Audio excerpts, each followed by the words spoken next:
Welcome to the Business Review, a daily program that delves into the latest economic stories in the financial market around the world. From currency affairs to technology stories, we bring you the best from around the world.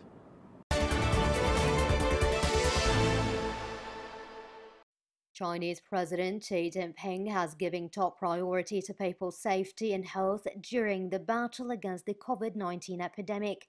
Xi, also General Secretary of the Communist Party of China, or the CPC, Central Committee and Chairman of the Central Military Commission, on Tuesday inspected central China's Wuhan city, the epicenter of the virus outbreak. During his trip, Xi pointed out that since the outbreak of the epidemic, the CPC Central Committee has made it clear from the very beginning that the safety and health of the people should be top priority. He also added all the prevention and control measures taken by the CPC Central Committee should give priority to preventing more people from being infected and saving patients' lives as much as possible.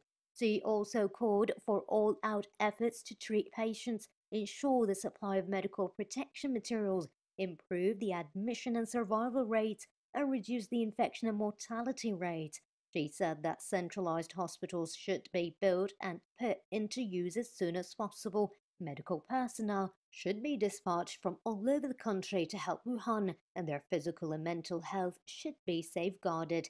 At hospitals, Chinese medical staff made great efforts to save lives. They left their own families behind to help more people, putting people's interests above everything else. As the fight against the virus entered a critical stage recently, Xi on Tuesday inspected prevention and control work in epicenter Wuhan. During the inspection, he said that medical treatment should be given the top priority to improve the recovery rate and reduce mortality to the greatest extent under the principle of scientific and targeted treatment.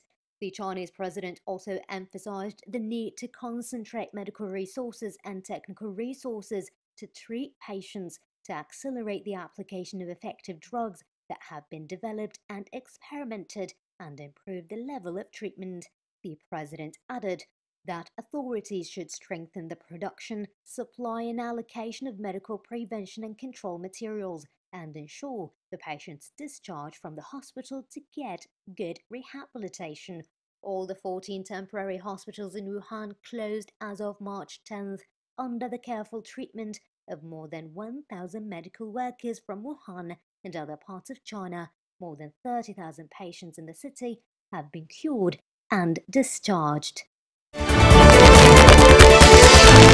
Chinese President Xi Jinping sent messages to leaders of the European Union on Friday, extending China's support for their fight against the COVID-19 outbreak. In his messages of sympathy sent to European Council President Charles Michel and European Commission President Ursula von der Leyen, Xi said that China is ready to provide assistance and help to the European Union to overcome the outbreak at an early date.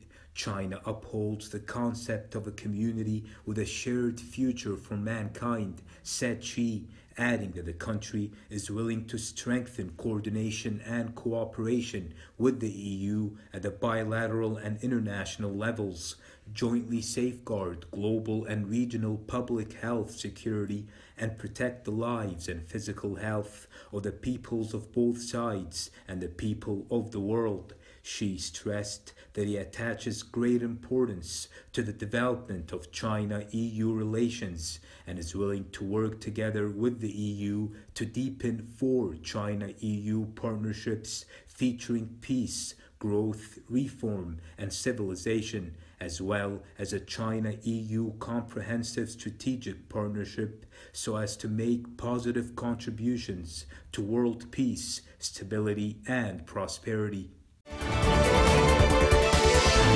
Chinese expert team is helping Italy fight against the novel coronavirus disease with China's experience in epidemic control and prevention, as the country already suffered 12,000 infections and 1,000 deaths and put under lockdown on Tuesday. The team, consisting of 9 experts, first went to Red Cross of Italy in Lazio after its arrival late Thursday evening with 31 tons of medical supplies. Here, the team briefed the Italian media on China's experience, stressing the importance of prevention at community level and treatment according to different severity of the infection. 5 members of the team are from southwest China's Sichuan province, where officials said it is a gesture of gratitude as Italy helped the province in its time of need. Meanwhile, Italian Foreign Minister Luigi Di Maio thanked China for sending the team and donating emergency medical equipment on Friday. Also, Silvio Borrasfero, president of National Institute of Health of Italy, expressed appreciation of China's assistance at a government regular briefing on the same day. The 9-member medical team, arranged by National Health Commission and the Red Cross Society of China, is the third Chinese team sent abroad, following teams sent to Iran and Iraq. Supported by the policies of the Chinese government, more foreign invested enterprises have resumed operation amid the coronavirus epidemic. In Shenzhen city of South China's Guangdong province, YKK Group, a Japanese enterprise making zippers, accounts for more than 45% of the global market in the zipper industry. With the government help and employment, the first order for 2.15 million zippers of protective suits was successfully filled. Factory director said the workforce is mostly migrant workers who were unable to come back to work due to the travel restrictions after the epidemic outbreak. Koi Lianzi, factory director of the YKK Group, said that the government arranged special chartered bus service which was totally free, adding that the company has hired more than 40 employees in a week. With the great efforts made by local governments, major foreign invested enterprises, including Walmart and Siemens, have fully resumed operation.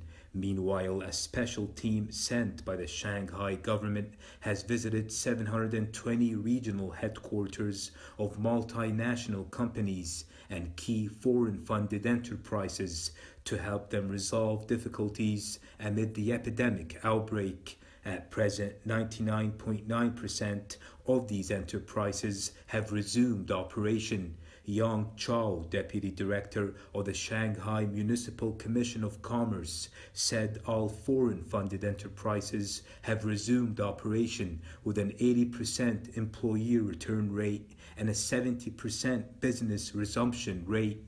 Dozens of foreign-funded projects were signed in the provinces of Shandong and Liaoning through video conferences, with a total investment of more than $20 billion. On Friday, Starbucks Coffee Company signed a $130 million contract in Kushan City of East China's Jiangsu province. The BMW Group planned to invest €3 billion in building a new factory and upgrading its products. In the meantime, the Toyota Motor Corporation planned to invest 8.5 billion yuan or $1.2 billion in a new electric vehicle factory in China. According to the data released by the Ministry of Commerce, 3,485 new foreign invested enterprises were set up across the country in January, bringing in 87.57 billion yuan of foreign capital, or up 4% year on year.